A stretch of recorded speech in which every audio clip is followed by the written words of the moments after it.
Boys, today I'm going to be showing you how to play the Vienna Game. Now, after e4, e5, instead of playing knight to f3 like you usually do, you're now going to play knight to c3 instead. Now, most of the time, you will either face knight to f6, which is the most common move, knight to c6, the next most common, and bishop to c5, the third most common. Firstly, against knight to f6, you should play f4, the Vienna Gambit. A lot of the times in the beginner level, they will take and you will play e5. The only safe move for black is knight to g8. Because if they play queen to e7 thinking, I pinned your pawn, then you'll just play queen to e2. And then they'll be forced to go back, but with a slightly worse position. And I mean, after you get a position like this, I mean, you know, all you really need to know is play knight f3, d4, boom, and you're probably gonna win. If they play the next most common move, which is d6, then you will play knight to f3. And against the common move like knight to c6, you can just do the normal Vienna stuff, like with bishop to c4 or bishop to b5. It'd actually be slightly better.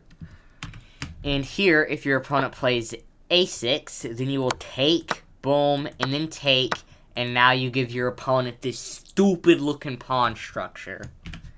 If they instead block this, then you will play d3.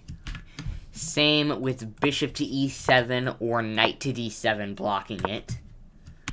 And if they play bishop to g4, just play h3. And here, if they take, which they most likely will, you don't have to take back. You can play an in-between move, bishop takes c6.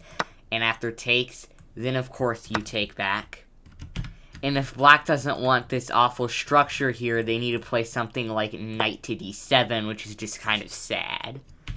Back over in this position, after you play f4, if they play the natural-looking knight c6, you'll actually take, and then d4, taking a big center.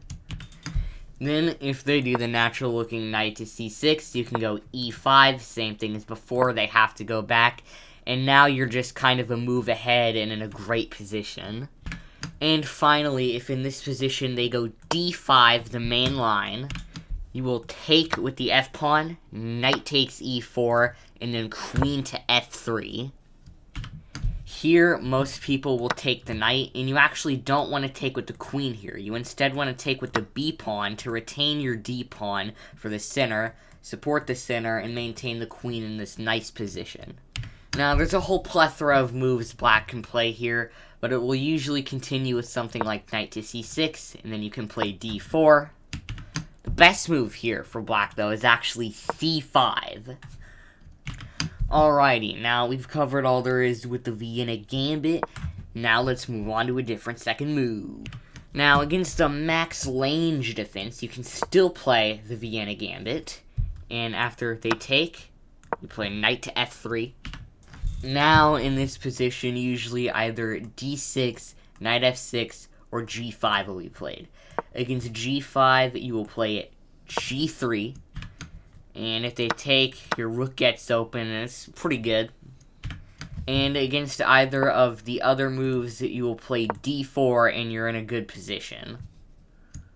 Now, in this position, if bishop to c5 is played, guess what? You can still play the Vienna Gambit. And if they take, boom, either this or this. But now, you can just play d4. And against this, you can still play d4, although it's not quite as good. And if you're wondering why this doesn't just give up a knight, it's because of queen to h4 check. And the best move here is actually king to e2. But here, after the bishop has to slide back, you can take, and you're in a great position.